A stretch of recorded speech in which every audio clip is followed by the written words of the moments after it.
Hello, this is Miss Kathman. I'm the ninth grade counselor at Grant County High School. This video is going to go into detail about the scheduling process for our current ninth graders who will be going into 10th grade for the 25-26 school year. The students who were present here at school today on January 23rd were given all of this information during their English class. This video is for families to review the same information that the students received, as well as for students who were absent. I ask that all students go over this video before asking questions, because I think a lot of the questions can be answered through this information.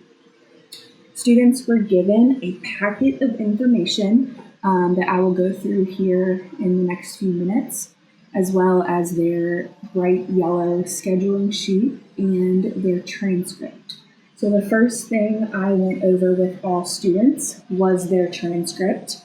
The transcript is unique to them. It will follow them up through graduation of high school, whether that is here at Grant County High School or if they move to a different high school. Anything that they did here and earned credit for will additionally follow them. So it should be students' information in the top right corner. Transcript can also be accessed on Infinite Campus through the student's login or the parent portal at any time, and it's updated at the end of each semester once grades are posted to the transcript. In the left side of the transcript, I cannot share transcript just due to student confidentiality. But if you have a transcript in front of you, you can follow along, or I would be happy to go over this with students one-on-one. There appears student information. Below that is their GPA summary. So their grade point average, there's different points that they receive for different letter grades in each class, and those are averaged, which makes the grade point average. That will follow them through high school. Also included in there is their class rank. One thing I did let our students know, with freshman students having so few classes on their transcript, there are a lot of similar number class ranks. So we have quite a few students currently tied for number one. That doesn't necessarily mean that your child won't be number one in their class by the time we get to the end of senior year. And that'll all even out as students continue to take more classes. In the next section below the GPA, if your student took a high school credited class in a middle school, that will appear first. Note that those grades are pass-fail, so only the classes that they pass will appear on that transcript. Those are counted towards credits, but they do not affect the GPA because they were pass-fail. Below that, all freshman students should have some courses from first semester of their freshman year posted to their transcripts. Some students will have 3. Some students may only have 1 or 2, depending on the classes they were in, whether they were for the year or not. You can see what the class was, what the grade was, the final grade for the class. All of the classes that freshmen will take will have a weight of 1. Only AP classes have a higher weight. And then if the student passed the class, they did earn a credit for that class. If they did not pass the class, that's where you will see a 0 under the credit column. Below is the credit summary. So all students, as they continue on through high school, they have to have certain types of credits. So core credits, elective credits, a health and PE credit, and art credit. And those will all be calculated in that bottom credit summary section. If your student took an elective, maybe a music and a science class first semester, you could potentially see that listed under HS credits. Over to the right of that, you can see an attempted column and an earned column. If the attempted is any classes that your child had the opportunity to earn credit in. So basically any class they were enrolled in should be the number in the attempted column. And then the earned would be the classes that they passed. So if your student passed all the classes that they were enrolled in, the attempted number should equal the earned number. If your child failed a class, their attempted number would be higher than their earned number. And if your child has a middle school class that counted for high school credit, their earned column would be higher than their attempted column. Again, this transcript will follow them through high school. It will be what ultimately tells whether they have earned enough credits towards graduation come the end of their senior year. So next, we're going to look at the document that is on the screen. So this was the first page in the packet of information that was given to all of our students. How I describe this page to students is it's kind of my cheat sheet as to what I need to talk about, and it really helps the students out because it's all the important points that are covered in our scheduling meetings. So to start it off, Grant County High School requires all students to have at least 25 credits in order to graduate from Grant County High School. Note that state of Kentucky requires 22. At Grant County High School, we require 3 more than that minimum, depending on high schools. They set their requirements. So if your child transfers to a different high school and plans to graduate there, they would be required to fulfill that school's minimum requirement. One thing that does go into effect for our freshman students going forward is here that I'm highlighting. So athletic and extracurricular eligibility. So at the end of their freshman year, they need to have earned at least 5 credits if they want to continue playing sports or being involved in extracurriculars here at the high school. This is a KHSAA rule. The end of their sophomore year, in order to be eligible as a junior, they have to have 12 credits. And then at the end of their junior year, in order to be eligible as a senior, they have to have at least 18 credits.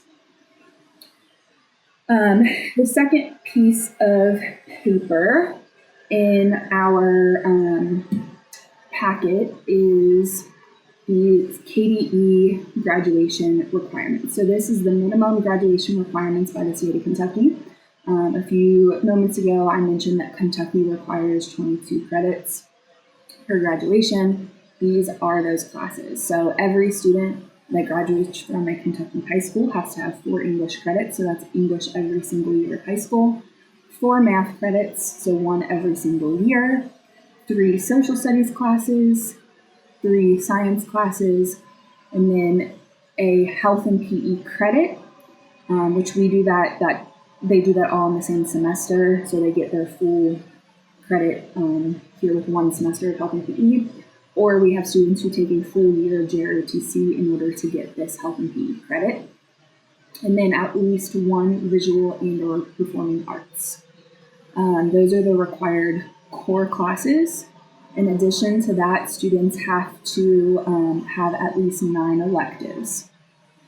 So this looks a little funky on this page because it was converted to a Google Doc, but on your page it's kind of all in one area.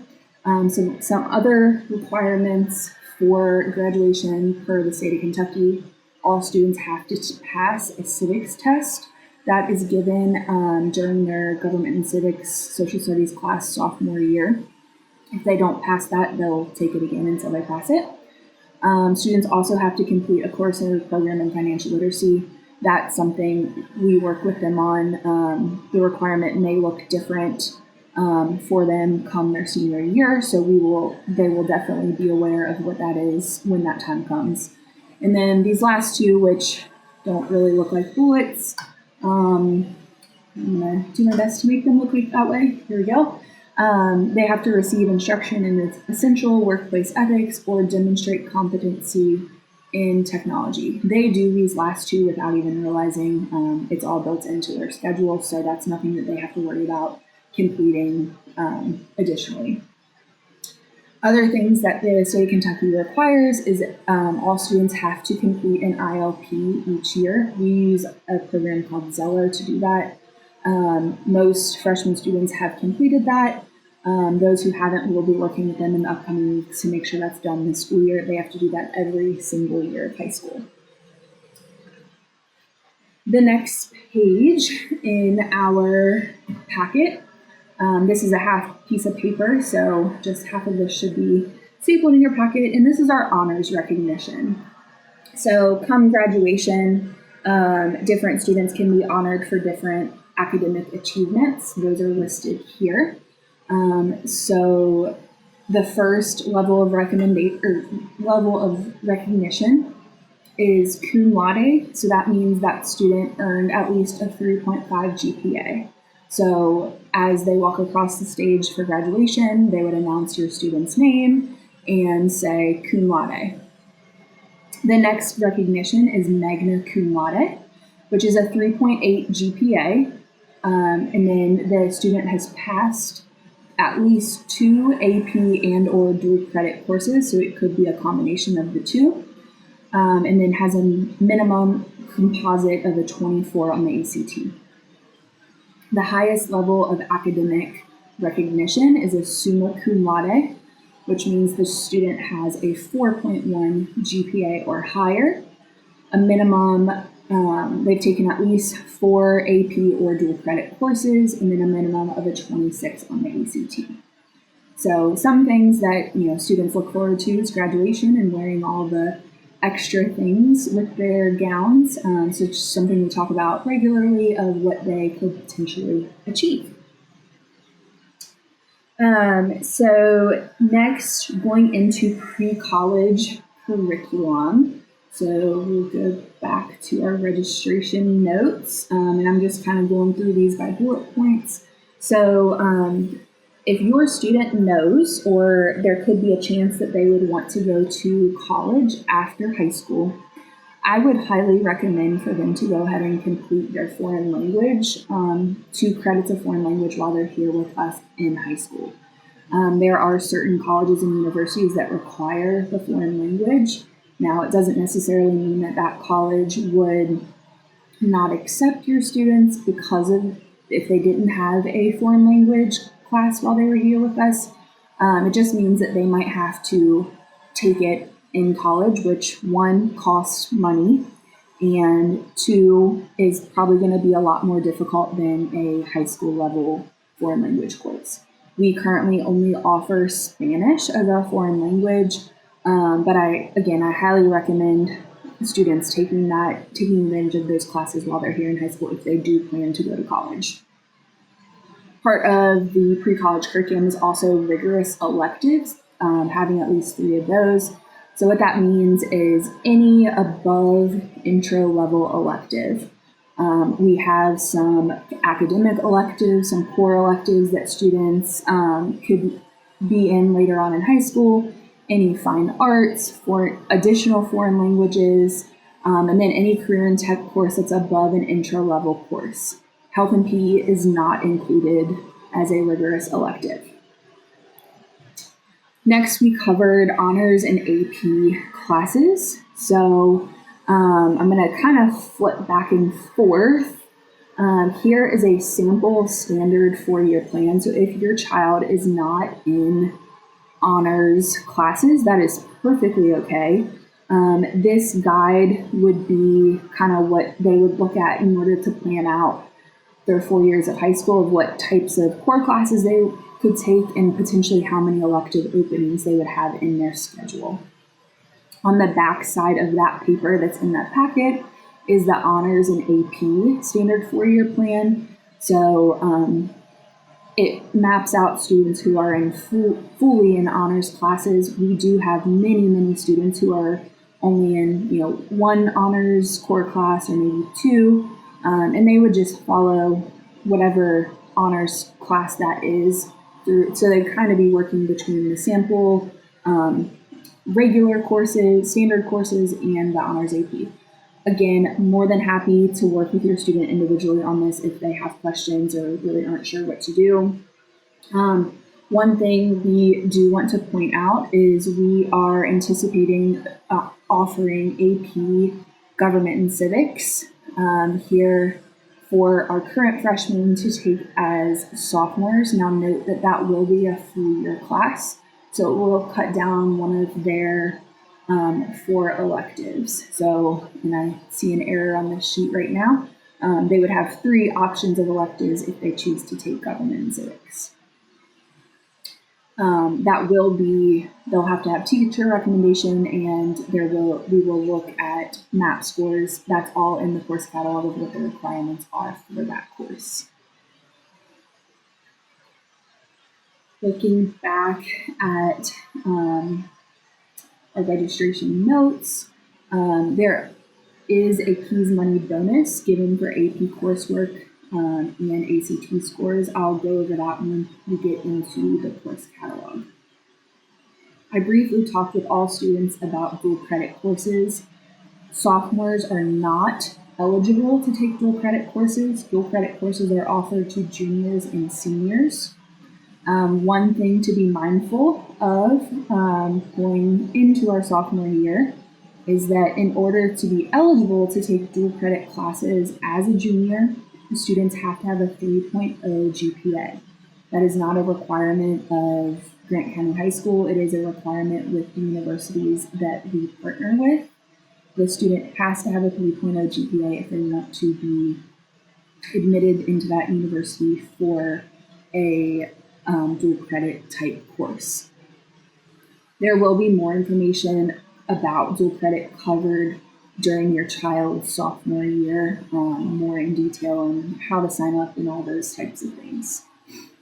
Next, we have an amazing career and tech center here that most of our students are involved in at least one career tech program or pathway.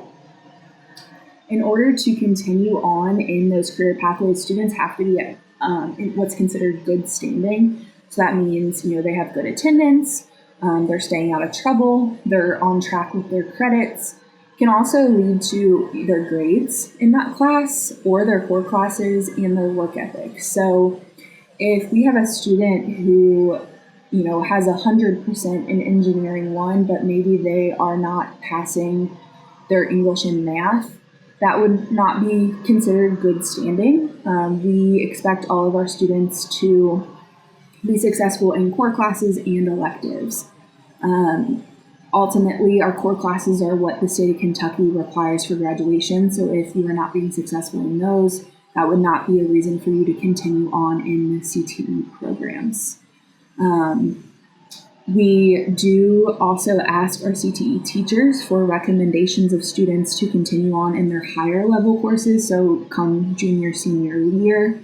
So it's very important that your child is staying in good standing across our building in our core classes, electives, and CTE. We already kind of discussed our required credits for graduation. Again, this is what we require. And partnered with the state of Kentucky on that. The next page in our packet it's the final 2 pages, and it's the sophomore grade curriculum. So this is basically a little cheat sheet of electives that sophomores are eligible to take. Now, it does not necessarily mean your child is eligible to take that class, because they may not have met the prerequisite, but a sophomore level student is eligible to take those classes.